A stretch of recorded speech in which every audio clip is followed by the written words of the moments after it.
The reason this works is because it's allowing us to eat modern farmed foods that don't exist in nature, in a kitchen that didn't exist in nature, and enjoy that whole process and remain healthy by replicating the simplicity of the way the food enters the body, gets digested, and metabolized.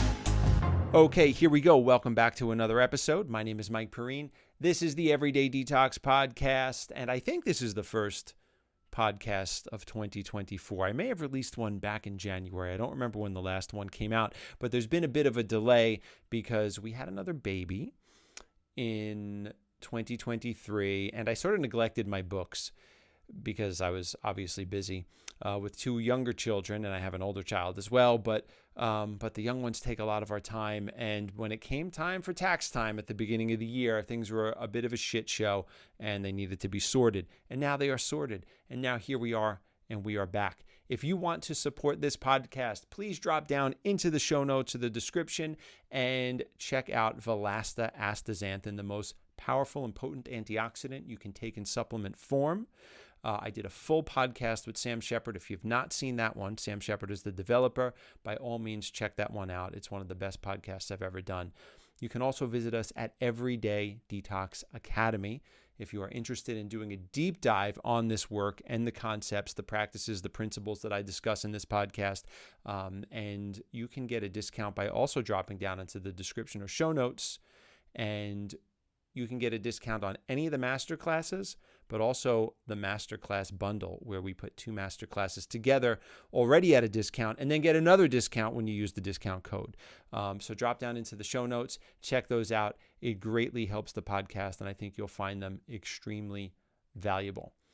In this episode, I sit down with my colleague in the cleansing life, Alanna, and she operates and lives back in my hometown of New York City. She's a culinary health coach and a chef, and she really did some deep work on herself where she elevated her mental health and worked through some pretty serious anxiety with transcendental meditation, and then she completely fixed her gut health with the principles of food combining. You may have heard me talk about these things. I know I've talked about them on the podcast, definitely talk about them on the Q&As on social media. But food combining is something we use for a variety of reasons. A lot of the time we're using it to eliminate bloating, elevate energy. And what it's doing, it's a very simple process. But what we're doing by specifically working with the combination of foods that we eat in a particular meal is we're simplifying what a natural diet would look like. A lot of our culinary traditions put everything together in the meal. When we think about like Thanksgiving dinner, people falling asleep, drooling on themselves, watching football, sitting in front of a television while they're completely unconscious. That is from the sort of indulgent, overindulgent eating of the day, the celebration of the day. But it's also because of all the things we have: fats and proteins and carbohydrates and sugars. And we have all this stuff just sitting in the cauldron of the belly, fermenting and putrefying and not digesting very efficiently and creating a tremendous demand on the body. So this was such a powerful experience for Alanna, who finally fixed a lot of her gut issues just with these principles, that she developed a company, a food service business that provides properly combined meals. And that's one of the ways that she makes her living in New York, as well as doing education around that. So we decided to do a podcast. We sat down, and she's basically in my community that I was in for, 30 plus years in New York. So we know a lot of the same people, and we had a tremendous conversation. So let's jump right in. I really hope you enjoy it. That quote from Anthony Bourdain, and people love to post it all over the place. Like, it's kind of, I guess because it validates a story that a lot of us have as we struggle with the processed food and the indulgent cultural foods and our food addictions, where he says, I think, let me see if I can get it right. He said, the body is not a temple, it's a roller coaster, enjoy the ride, something like that. And I'm like, I appreciate I appreciate the spirit of that, but it's so not true. You know what I mean? It is so not. The body is such an absolute sacred miracle that is capable on taking us so far. And you know, for me, I'm like, yes, I would love to. I'm a very indulgent person. I would love to do that. I would love to be like just eh, carefree with everything that I do, but I also want to be here as long as I can for my younger children and things like that. And I also want to be more effective and live my life mission. And you know, so it's a fine line between those two things, and they both sort of have validity. You know. But I agree with something that you're quoting Anthony Bourdain, I'm quoting you. Something you said, you said, and this is not a direct quote, but it's something I appreciated, and I have like totally because you are a chef, or you were or you are a chef. I would say I more identify with having had been a chef because I'm so simple now that I cook for my family and that's it. But yeah, I was deep into that work. I want to nerd out with you on that in a little bit, but go ahead. It's fun. So you said like I wouldn't be able to do basically like about cheat days. Like you wouldn't be able to like live this life if you weren't able to like replicate, the ingredients and the taste and the flavors of like the things you liked before. Like you can do that but with high quality ingredients. And like, and there's a way to do it, and that I like really spoke to me, and I'm like, wait, yes. Like that makes sense. Like Look, like you know, we've come this far as a culture. We're now based in agrarian society. Like, can we? Why can't we have it all? And by have it all, I just mean like as much as I as much as I appreciated having two oranges for breakfast today and the simplicity in that, sometimes I want Italian food, right? Like sometimes I do want to make like the most delicious, rich tomato sauce and put it on zucchini pasta or something and like just really make this fantastic, amazing thing. Like sometimes I want that. Like, you know, I don't think return to nature has to be getting back to just picking fruit off of trees. You know, like, yes, we can celebrate these skills. And there's something really interesting. I went really deep into and I see it on your Instagram profile too. Like we share this same passion where like I went really, really deep. I thought I was going to own restaurants and teach culinary arts like for my entire life. Like I gave everything I had. I would literally go to work and I would get up at either 2:30 or 3:30 a.m. to get to the restaurant by 5:30 or 6 a.m. And then I would work and sometimes I would get home at like on some nights I would get home at like midnight, or I'd have to sleep at the restaurant or sleep in the city because I would teach classes with Chef Peter Burley, who was the head chef at Angelica Kitchen at the time. And then I would take all the money I earned and I would go buy food with it and I would go test recipes at home. Like I was consumed by it. Like there's something about culinary arts that is not only therapeutic and wonderful to cook and just cook and like I love baking now. I haven't eaten baked food for 20 plus years, but like I just love doing it. And there's something inside of us that we like to tinker and play and be alchemists and create these things and then experience it. So I'm just like, why can't we have both? Like, you know, we kind of went a little bit overboard and we went deep into the extreme processing and the extreme cooking, denaturing of everything. And I'm like, but there's a place in the middle where we can enjoy all of these things and be like super healthy and get tons of value from it, you know? Yeah, you can enjoy the food, and like it can also make you feel good. Like both can be true. And I do eat cooked foods, and like, I'm not a raw, like I do raw before cooked, obviously, but I don't I'm not like a raw food strict person about that. Like that's not my thing. I enjoy food, and um I haven't had a day where I haven't food combined in 6 years, and that's like but I'm enjoying everything I'm eating? And it's like and Yeah. it's fun to experiment. It also, like, gets you it's so funny, like, it also gets you in a place of, like, being able to, like, get more creative if you think about it, because people, you freak out. I used to love sushi. Like, sushi was my thing. Like, I was so pissed, honestly. I was like, "Oh, like, now I can't have, like, rice over fish." Like, what the hell? And, like, now I'm vegan also. But, like, so that was like a bummer. But then I like and that's the thing too, when I talk to like people I work with, they're like it's always the sushi, and I have to tell them because I like protein when I explain the principles to them, I'm like sushi. Like like that's the example of the starch and the protein, and especially in New York, and they're like, "Oh, like I don't think I can do that." You don't think you can? I mean, you don't think you can, but you're not thinking creatively, but I don't blame you. Like it takes a second to think creatively too, you know?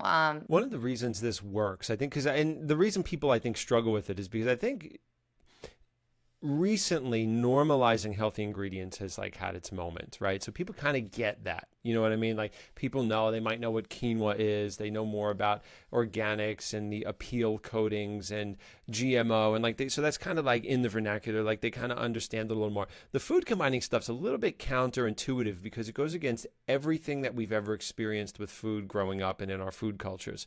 But the reason there's a system that works for us, I'm just going to say this for the benefit of the listeners that might not understand it, and I'll probably do a little bit on this in the intro as well when I film that later. But the reason this works is because even though we're eating, it's allowing us to eat modern farmed foods that don't exist in nature, in a kitchen that didn't exist in nature, and enjoy that whole process and remain healthy by replicating the simplicity of the way the food enters the body, gets digested and metabolized. So that's what these little rules on food combining are. It's like they take the complexity out of everything.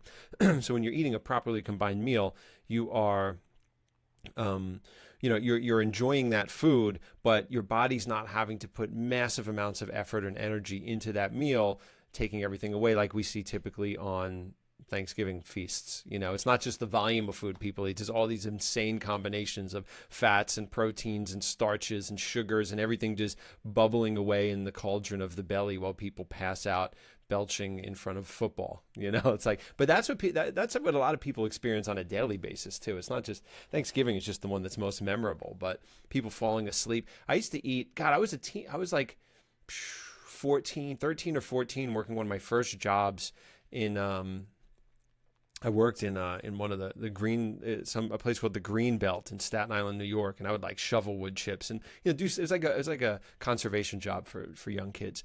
And I was working there, and we used to eat these. We used to go to the deli, and I would get like these, I don't know, like turkey and mayo kind of hero things or whatever, and I would just eat like a half of this sandwich, and I would be passed out in a wheelbarrow, like exhausted after eating this thing. And I was still a kid, like I should have all the energy in the world, but that complexity just drops us down. So yeah, we're not looking to do that when we eat. I used to order the same thing at Subway when I was younger. They dialed it in. I walk past. I don't see them out here where I live now, but in New York, I'd just be walking down the street and I would smell that and go, "What is that?" What's up with that? How are they able? That's like another conversation. I'm like, how is like a one thing, even like Dig? Like, do you know Dig in New York, like the chain, like Dig In? I know the name. I don't think I've ever been in one. It's so weird. There's certain restaurants that have like a chokehold on the block. Like the smell is so crazy. Subway's like definitely one of those. Dig, like that you're near a Dig if within like a 2 block radius. It's the weirdest thing ever. I believe it's intentional. They pump, if you walk in front of a Subway, they're pumping out their ovens and everything out onto the street, onto the front. Now, I know you have to vent, in the kitchen, you have to vent all your stuff, but most of them send it up the building and out through the top. And I think Subway intentionally pops it out onto the street because you'll get some warm air if it's cold in the winter and walking through. And yeah, that stuff's hit me. And I'm like, wow, it's their yoga mat bread. You mean just that it like has the I know what you're saying. Like it's just it literally looks like bumpy. It's bumpy, right? Well, no, it had yoga mat material in it. No. Yeah, I thought you because it's a little bit bumpy. it kind of looks like a bumpy, like yoga mat on the bottom, because I guess the screens that they probably just put these loaves between these screens and grill them or bake them or whatever. No, they found it had, I don't remember, was it TBHQ or something? It had some compound that they used to make yoga mats was in the bread at Starbucks, and not illegally. It's not like they were just sticking it in there and not telling anybody. Like that was one of the ingredients, one of the food fillers that they were using. So it takes processed food to a new level. But I'm sorry, I interrupted you. No. I no, like ew, that's a fun fact. So that's really gross. Can you tell me about now the food culture and the wellness culture in New York City? Because I've only been,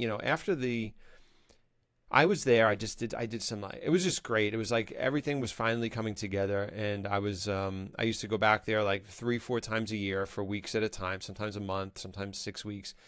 Um, After I moved to Oregon, and then I was on my last trip there. A great family trip. Took my wife to Broadway shows,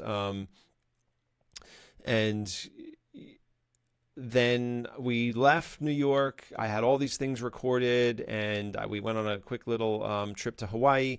And then in the airport, they were talking about how the first cases of COVID hit New York, and I was like, "Oh, this is going to be interesting." And then, indeed, it was interesting. And I never went back, except for when I think I don't know if we were recording this, but I was telling you I went to my cousin Vinny's wedding, and I was there for a week.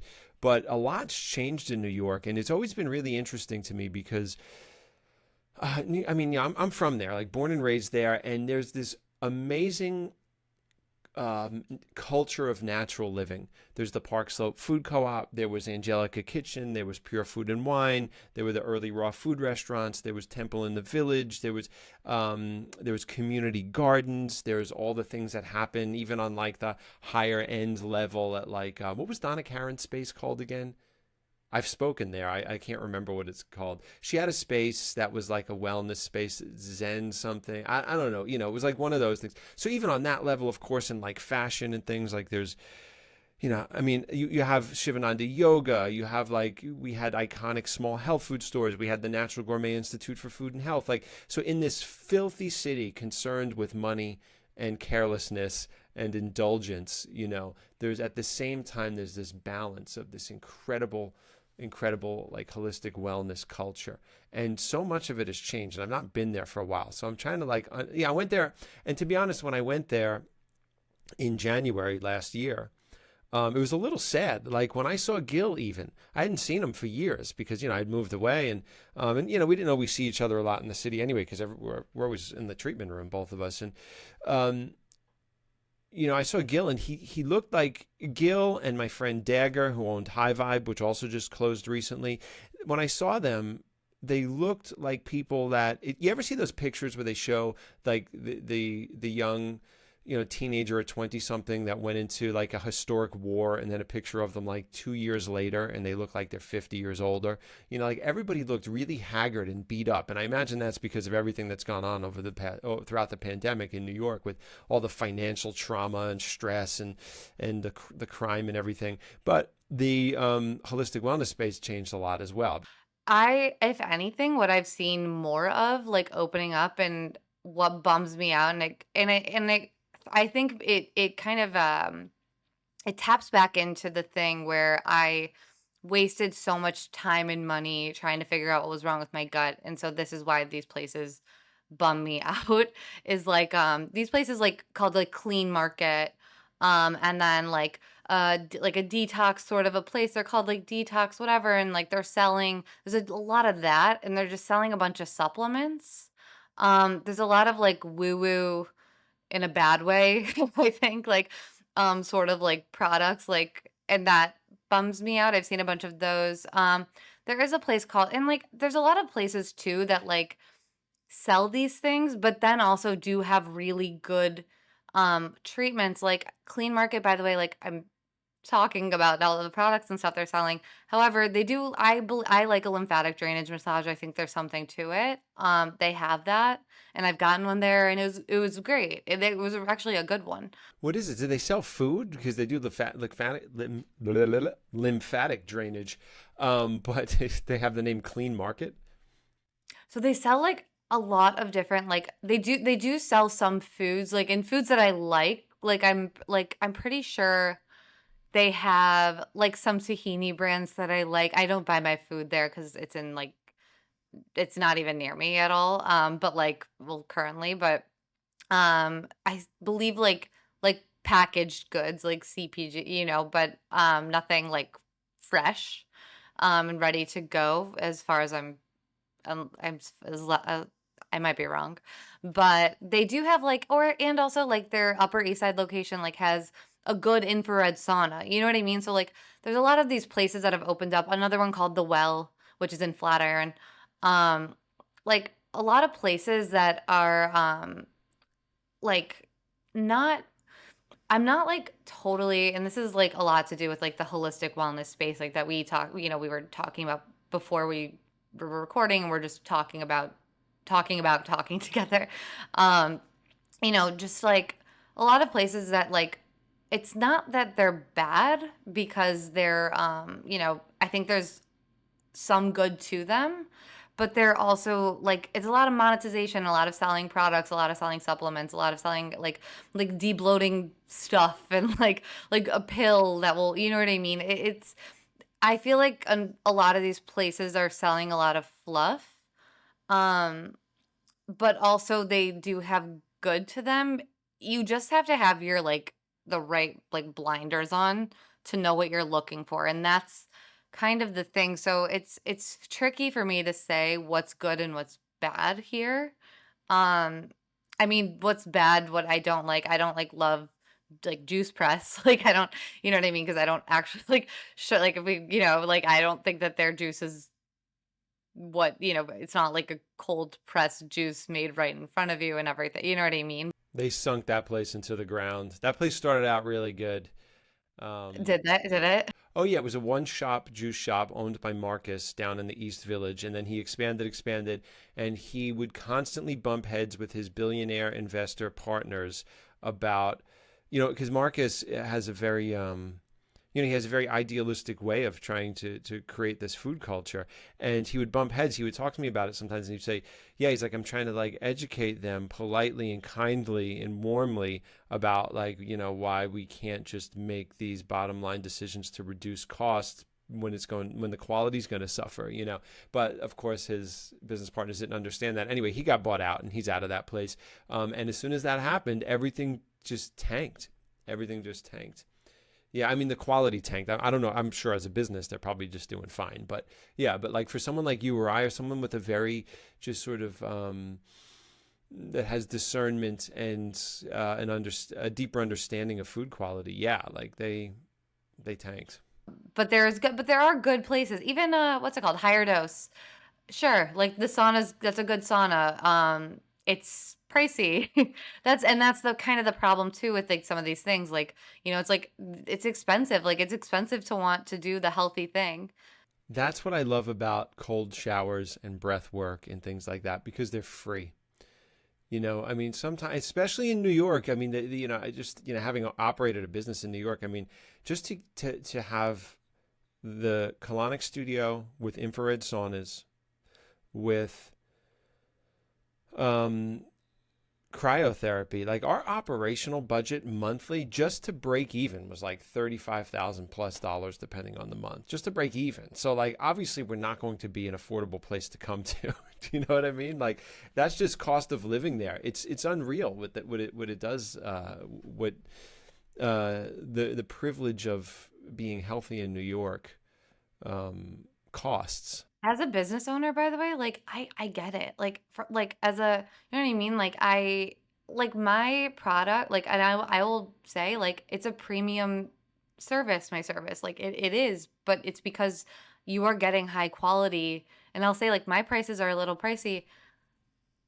Yeah, like we're in New York and like I can say those things while also admitting like it is pricey, but also the cost of being health of having a healthier lifestyle is it can be pricier when you're in New York. Well, anybody wanting catered food, by the way, I remember being a chef and having some really wealthy clients uh, ask me if I could. Basically, they wanted what you do, right? But no, but now we're talking 15, 20 years ago. So like there was nobody doing anything like that. There was health food restaurants, but still they were like, and I was working as a colon hydrotherapist, and that's how they knew me. And my time as a chef and a therapist kind of overlapped, which was a little weird. I literally used to see people.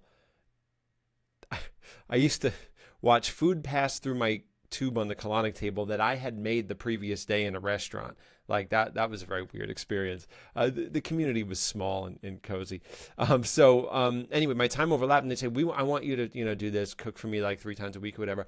And then I would give them a price, and they'd be like, oh, that's way too expensive. And I'm like, you want an individual to spend their day cooking for you? Like if you don't have money for that, then you need to go to the store and make your own food. Like, what are we talking about? That's at a price. Like it's a luxury service. Like Yeah, it's like I want someone to bathe me or something. Like, it's like you want someone to be there and serve you. Like, what? Like, of course you got to pay for that. You crazy? Um, but your clients, when they come to you, like, what are they looking for? Like, who's coming to you and doing this? Because it's very specific type of um, meals that you're providing. Like, who's coming up and asking for this? so it's funny. So I have these are individuals who the best way to describe them are people who have an interest in health. Like, they have an interest in health, they have gut health. My thing is I try to explain that it's for gut health and digestion. That's the most basic terms I could put it to anybody, like from a marketing perspective of my own, because I'm a business. Um, and then I explain food combining. And then once I explain it to anybody, and I'm sure you obviously, get this, like, then they're like, oh, that makes sense. So like, it's like that sort of a thing, but it's people who have like basically like have the money, the money have wasted their time. I mean, I guess wasted their time and money on like trying to do the right things. Um, and they want to feel better and they want to do better. And they see like, things that I post, and I post mostly about like, yes, I have recipes and food and like, you can eat with your eyes on my Instagram page, but also, I think that I also do try to post a lot about, just a lot of I try to be educational, or provide education as much as I can, because I think it's important as well.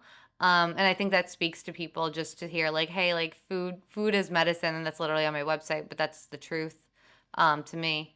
And like to explain that to people and just to say like, like you don't need to do what you think, you don't have to do the fad diet or the big reset or the this or the that. Like it's the daily cleansing like activities is one thing I really like and I agree with, and I think that that's like one thing just to even get people into the cleansing life that that we're in. But like also to say like, I think these are people that really want to do the right thing, and they want to do, you know what I mean, like, and they're not at their last resort, but I always have I have repeat, like loyal people who come back to me because I literally have testimonials of people who are like, wait, I feel great. Like it was so delicious and I feel great.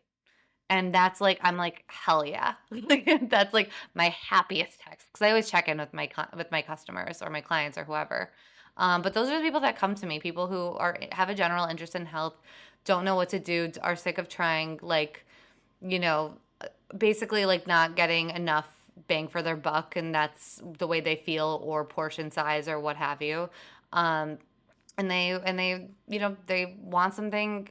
They're they'll spend money on something that's worth it, that's a high quality known thing. And at this point, I've also honestly, like, the way I even got started was I was sending my food to influencers. Like that's what I did. That's really how I got my name out there. But only ones that were like aligned, who I felt were aligned with like what I was, with what I was doing, or like my philosophy or my mission. And that worked. And that was also in 2019, by the way. Now, today, everyone's an influencer. Isn't it interesting how everyone's an influencer today? It's wonderful because of the opportunity it affords everyone who wants to build their practice or their business or whatever. But at the same time, there's an absurdity to all of it. It's such main character energy, and it's very, it's very tough. It's very tough to be around. And that's what I like. And like, I think it's a thing too with like both, I guess, like food combining and transcendental meditation, which are the two things that like I mentioned to you previously, like changed my life. Like I cut through the BS so much more.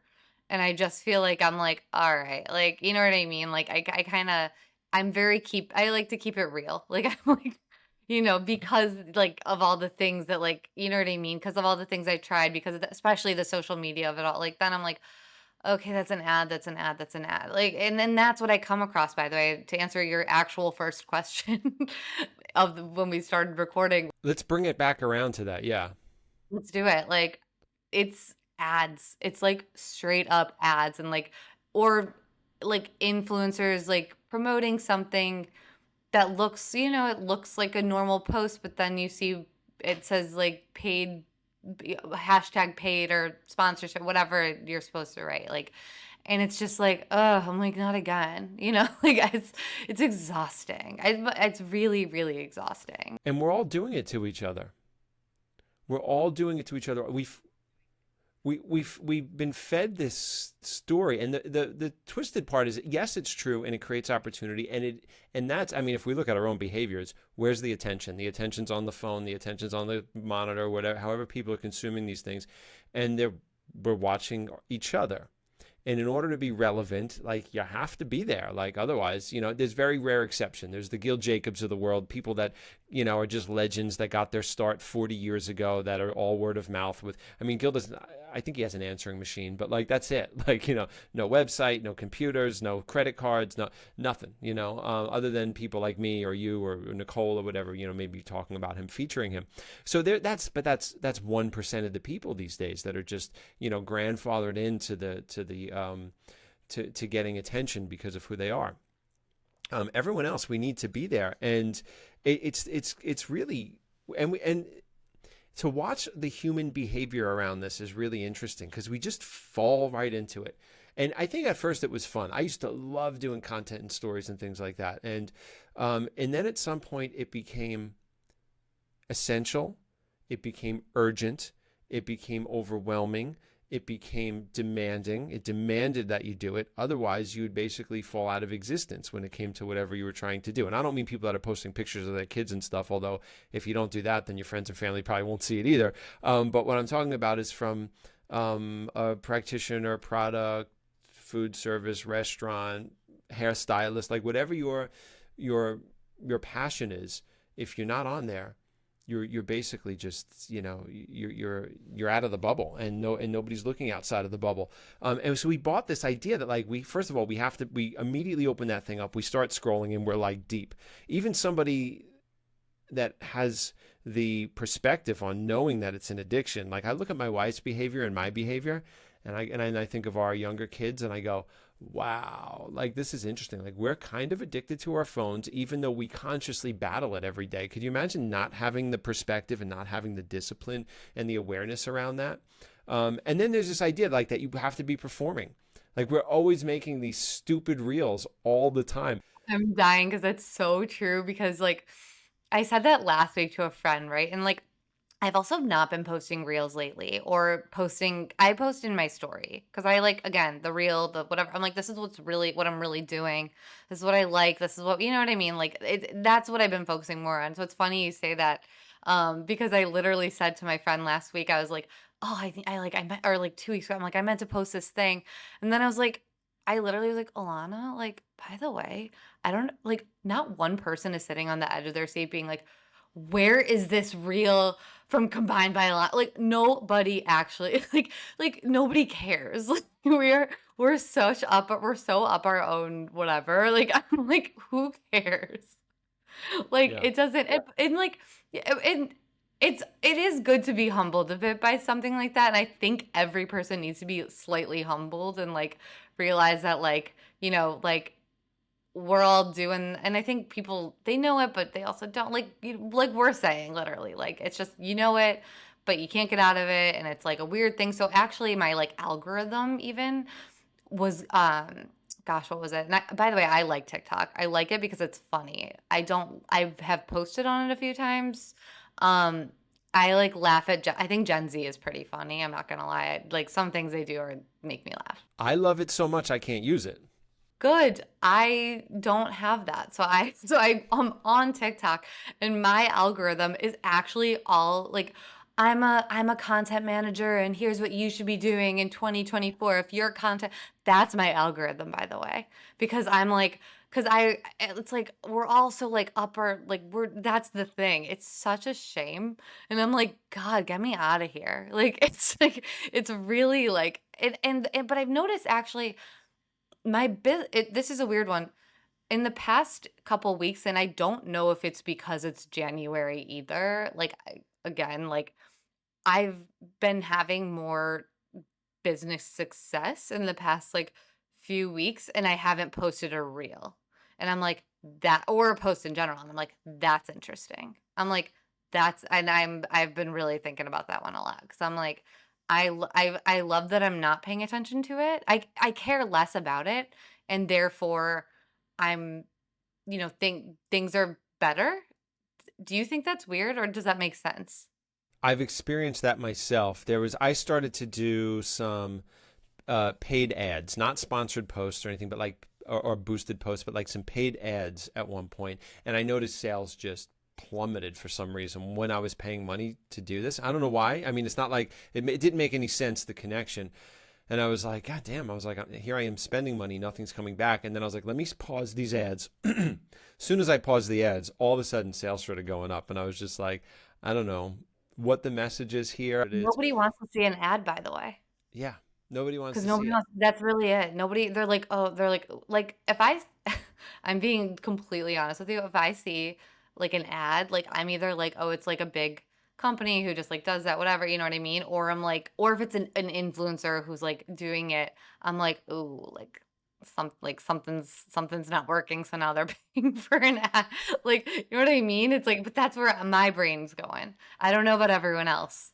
But, like, it's so weird. It's, like, icky and weird. I get taken by like one out of every thousand ads I see. And then I'll go, oh, I need this for my kid.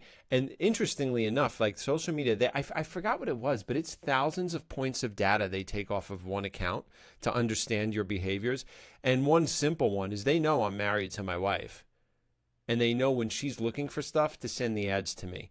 And our accounts we don't share accounts. We're completely separate. I started mine, at different places and times, but they know from our messaging behaviors and our sharing and probably even more now with when we actually, yeah, do we do that? We might share some posts or whatever, would collaborate or whatever, but very little of that. But like it knows, so suddenly I'll be like, "Were you looking at some kids, whatever?" And she's like, "Yeah," and I'm like, "Okay, I got the ad for it," and it's just like, whoa, the manipulation. And I want it to work. I'm like, fine, just make sure it works. Like, just stop sending me goofy stuff. Well, that sucks that you watched the carnivore diet that one time.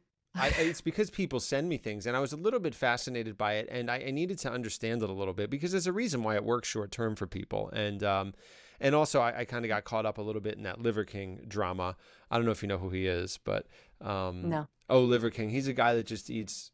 He was a guy that lied about being on performance enhancing drugs, but you look at him and you go, there's no way he's not. I mean, he's this beast of a man, and he eats like raw testicles and eyeballs and livers and meat and all this stuff, right? And very wealthy guy too, so his whole social media platform is a performance. And then he got caught taking the performance enhancing drugs, and he had to admit that he did, but he had lied. And the reason people kind of held him accountable to that, because he was leading all these young people into thinking if they ate testicles and livers that they'd be able to achieve that physique. Anybody older would just be like, this is ridiculous. Or anybody that was already some type of trainer or something would go, nope, you're on steroids, absolutely. But but when he first started gaining his popularity, everybody sent me his stuff, and I don't know why. I don't know. They think I'm going to have some big reaction to it, and I'm like, this shit's been going on since before the internet. Like when I first got into this, the only thing is all this stuff would happen, these differing ideas and these bumping of heads on nutritional philosophy. It would just happen on the bookshelf of Barnes and Noble. But that's where it would happen. It's just that now we just, we have this feed coming at us all the time. So we go, oh, what do you think of this person? Oh, now this person said this. They've always said it. They're different people, but they've always said it. So it's kind of like, for me, I kind of don't get to, there's not much of a reaction I can really give people on those things.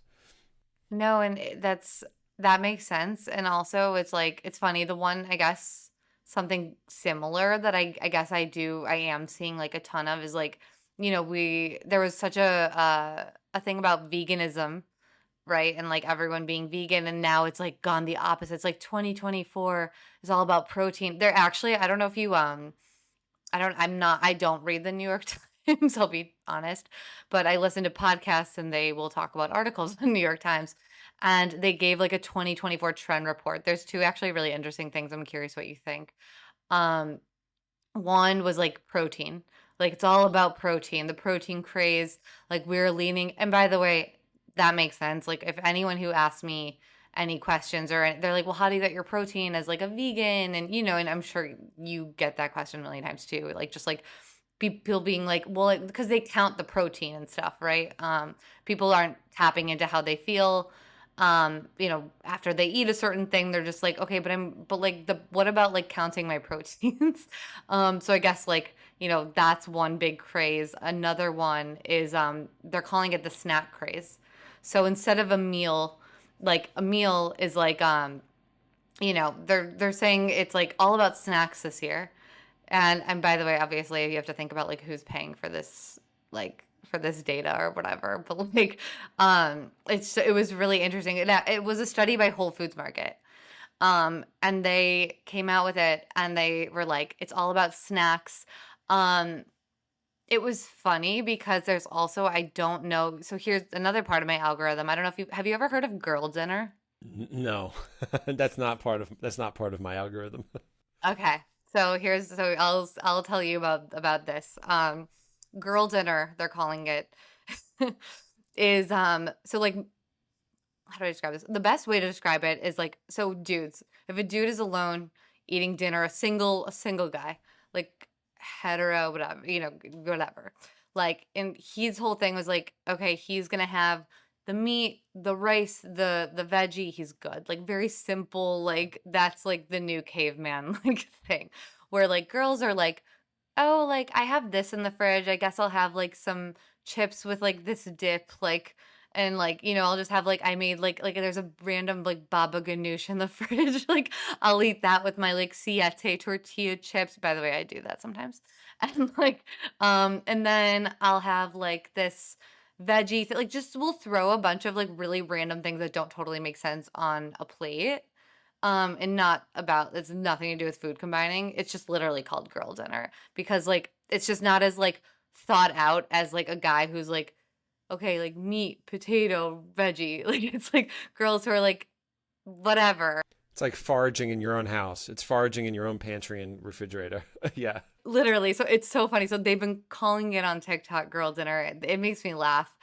Um, it's just because it's like that is so stupid. But like but basically I think that's where the snack thing comes from, where like all of a sudden now they're like the snack craze, amongst other things. Like they're like the snack craze and the protein craze, which by the way are, I guess that's guy dinner and girl dinner. I don't know. This is what I love about the cleansing life and the mastery over food and addiction. It's just like there's so much conspiring behind the scenes and I've been in these rooms, boardroom type places, fluorescent lights where people are literally trying to contrive and manipulate the next food product and how they're going to sell it, and I've done this in the natural foods world when I've developed products for different companies. Um, uh, Listened to a lot of these people talk, and it's nauseating, so like when you think about like Whole Foods, like they didn't just decide to do a study on snacks. Like there's a whole reason why they did that, and they wanted media coverage on it. They wanted to we can literally, the things that we all get wrapped up in can literally be just contrived and created behind the scenes, and I love the freedom of it. Like like I love that I can walk into a Whole Foods and realize that 97% of what's inside of it isn't food. Where other people, they can't do that. They don't know how to make those decisions. They walk in and they go, oh, it's Whole Foods. Okay, good. This must be healthy, right? There's so much fluff and stuff that people are consuming literally, and this is all in content. Um, and it's unfortunate, and we follow too many what I no, you're what I eat in the day. I'll back you and I will say that's a good what I eat in the day. I will say that. It's a good series to listen to. But there are a lot of people that you look at and like, people that I can say people I like, and I don't necessarily think people should eat like them or could eat like them. And I don't think it's realistic. And like, Do you remember, what moon juice is? It was like a big, it was like the juice press of Los Angeles. I don't know if they had as many locations as Juice Press, but they were a very popular juice place. I went there one or two times. And the owner of that and the founder of that juice bar, because it was it had like food philosophy behind it, they did like a what I eat in a day thing in some magazine, some fancy ass magazine. And it was like a $1,200 day. It was absurd, the amount of supplements and tinctures and tonics and all this shit and juices and things. And like 90% of it wasn't like any food that appears in nature. Not that it was bad, as we know, look, there's algae and things that we eat that they don't exist in nature, but or they do exist in nature, but they're not they're not apples, right? Like it's not like part of a normal food supply. Like we know they're good, but anybody that's like living on 90% superfoods and stuff, it's like, what a strange departure from what the natural world is, right? But people were making memes about it. Like it was hysterical. The diet was absurd. It was this absurd, elitist, expensive health food diet that can't exist anywhere outside of New York and LA. And it was just, and I thought it was so funny. That is really funny. I have to send you on the side this TikTok. Oh, sorry, that means you're gonna have to go on TikTok. There's the funniest what I ate on my wedding day. This one girl who's like a health girl. I don't follow her, by the way. I couldn't even say her name. I don't remember, but I saved it because I was laughing. And I'm like, it was like what I ate on my wedding day and like what I served. And it's literally all like health foods. And she's like, but it's a lot of it. It's like really dense. Like it was the dense. I was like, holy shit. I'm like, girl, I'm like, you must be like, no offense. Like these are things that I'm like, you either are like running to the bathroom or like not. Like it was the craziest what I eat in a day I've ever seen.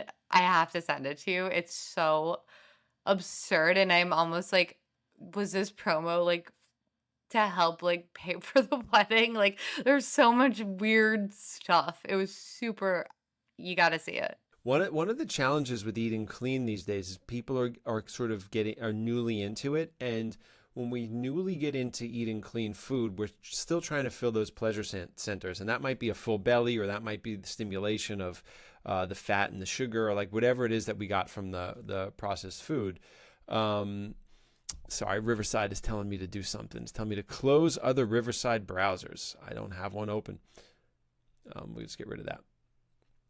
But yeah, so one of the main issues is that people are newbies. They haven't. They're trying to replace the feelings, sensations that they get with healthy food that they got from the stimulating processed heavier foods, and doing that creates a lot of overeating. I massively overate, but I went from 40 ounces cigarettes, McDonald's pizza into like chickpeas and rice. And like, so of course I was eating tons. I was a young guy, and I was eating probably 5 times as much food, more food than I eat today, and that's that. And I see a lot of people doing that. So you see these what I eat in a day videos, and people are like, this is what I eat in a day as a raw vegan now for 3 years. And I'm like, okay, so they're new into it. And I can't believe the amounts of food that they're eating. And they're like, first I start the day with orange juice. And I'm like, oh, okay. And then it's like, and then boom, boom, boom. Then lunch starts and they've had like 4 fruit meals and salads. And it's just like, wow, you're hungry all the time. I'm like, well, it's also like what they don't tell you too, which is like, by the way, if you're eating that much fruit, like you need to get a colonic. Like you need to that's the other part of it too. That's like, you gotta it's not just what you eat. Like to me, like, yeah, food is medicine, but like always put out there, like what else is going on. Like you gotta say you know what I mean? If you gotta say like what other things are supplementing that, like, in your daily activity, like it can't simply be what you're eating in a day. a lot of the time people are eating as well. Like when you see what I eat in a day, it's they're eating their stress and their worry and their fear and their insecurity and all that stuff. The food just makes us. It can make us feel good until it doesn't. But yeah, I've seen that a lot. I've worked with a lot of women that are like business owners, not in relationships, businesses that have heavy demand and stress. like, yoga studio owner or something, where like they're just responsible for everything, and it was their vision and their dream and their little baby, and they loved it, and they have nothing else going on in their life, and they find themselves at the end of the night eating like 3 or 4 dinners, and I'm like, and there's a fulfillment situation going on there too, which can be tricky business when it comes to working with clients. I work mostly with women too, so I get more like snackers, like people who are like, "Well, what do you do for like what should I do for a snack or what should I do?" So the emotional component of that too, like the snacking, they're like, "Okay, but what about like a treat?" Like I love a treat. And I'm like, but it is the emotional component of it all, Like it's like we need like as much as we need like exercise, we also need like emotional exercise. And like working the brain, and like that's an important thing that I think it comes with it comes with food combining. It just does. Like we know like your brain chemistry literally changes with your body. And that's something that like it is hard to explain to somebody, especially, a client or something. So you really have to be in the right place, and you have to, if you get it, you get it. If you don't, you don't. Which is like no kidding, but like, but it's just it's, but it's like you gotta feel it. So it's like that's why it's like it's worth trying. Like try it for 3 days. Like don't ever overcommit to. And that's why I don't like the reset that we initially kind of you know talked about, like when we talked about talking. Like that's why I don't like those, because it's like you don't, it's not realistic, it's not sustainable. um and you really you have to like, you're gonna feel a change, but then the pleasure center is gonna come back in. Or you're gonna see, you're gonna see the person on Instagram that you're gonna be like, I'm gonna do that, and then all of a sudden you're like, just kidding. Like you're like, I actually want that loaded oatmeal, whatever, in the morning. Like it's like it doesn't, it's a weird, we live in a very weird world where people are just so addicted to food, social media, wanting to feel good, not really doing anything about it, a quick fix, like all these things. And it's like it's a bummer to see. But that's also, by the way, how you know someone's not your client, for me at least. More often than not, recently, I have rejected certain clients, and I never did that for decades. And I've done that a bit here at the studio, and I've had to do that on social media, where I always want to make sure before someone books, like if somebody, I keep my schedule private mostly for individual coaching sessions, and I do it by request only. And so when people make the request, I'm like, okay, if we're going to sit down and do this and you're going to take the time with this, I need to make sure I can help you. So I always do a couple little questions, usually on a DM, and I just, what are your goals here and there? And with some of the things that come back to me, a lot of the time I'm like, yeah, I don't think I'm the person you think I am. It's usually people that are, they want me to problem solve how they can win a war against their body. And I'm like, that's not what I do.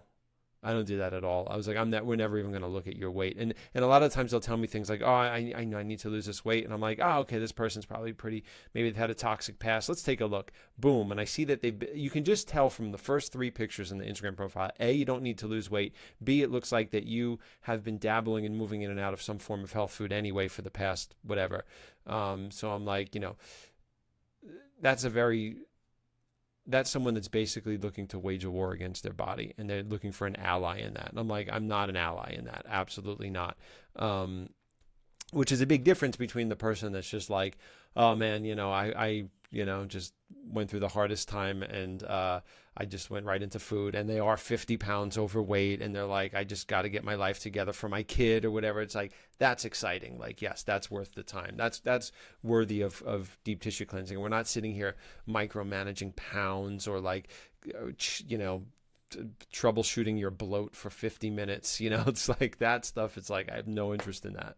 I'm happy that there's more real, honest conversation being had. That's the good, by the way, about social media, is I think we are having actual, real good conversation, especially around disordered eating. When we come from a food culture that doesn't support the human body, then everybody on some level has some type of disordered eating. Either you just completely surrender to it and let your body just get toxic and go to shit, or you battle with it, trying to work within that culture, and you go, oh, well, maybe if I eat less of it, like the whole Weight Watchers thing. I remember my family did some Weight Watchers stuff back in the mid 80s, and like I remember I would go to these meetings with them, and I'd be playing off on the side with some other little kids. I didn't know, it was a new thing at the time. So and what was Weight Watchers? It was like all these boxes of like, oh, it's a hamburger, but it has less calories. Like it's trying to work within the system of poison food. So in a way, the whole thing is disordered. It's not just the traditional disordered eating that we tend to think about, the ones that we've created diagnoses for and treatments for, but the whole culture is disordered in that way.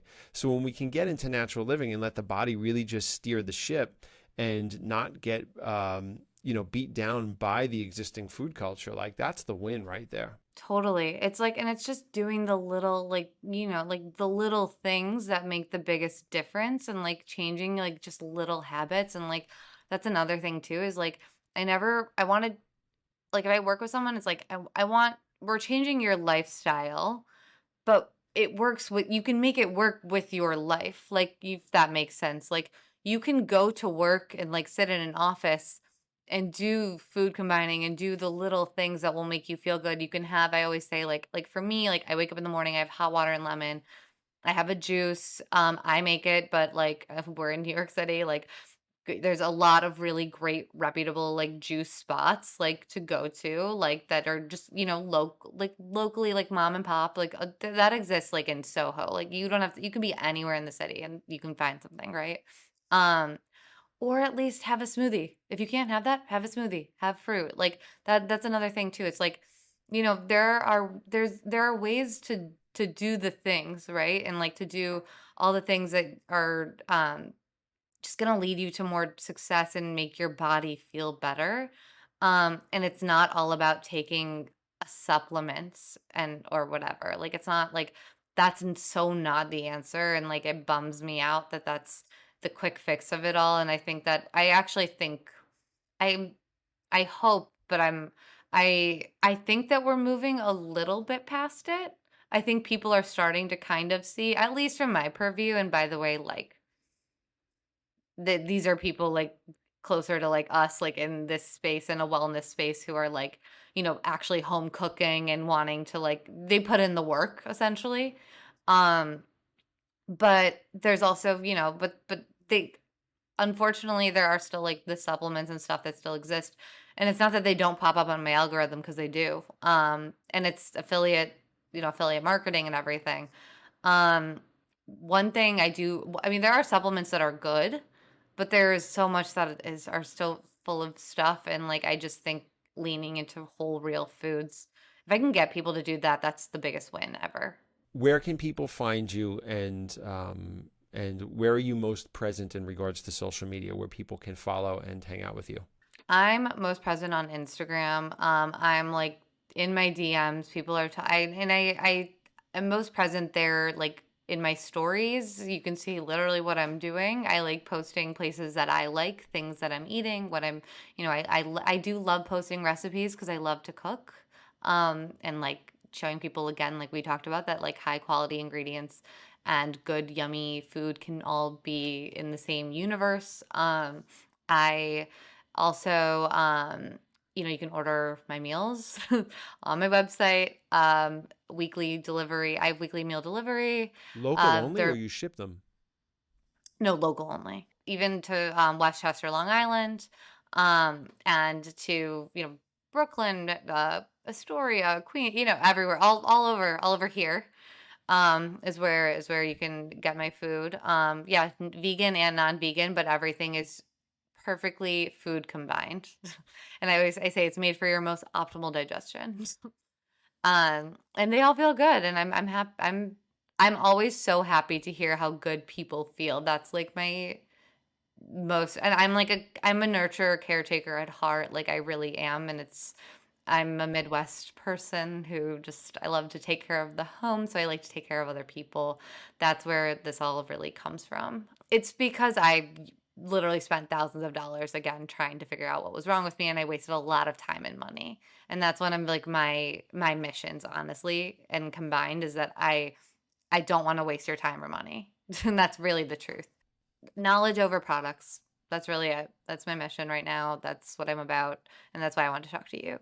That might be the title to this podcast. It might be knowledge over products or bitching about social media. I'm not really sure which one I'm going to choose, but because we did a bit of that too.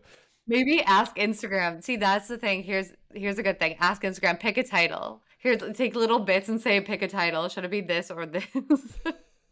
It's a good idea. Well, thank you so much. I think we did well here. I know. I'm like, I could talk to you for forever.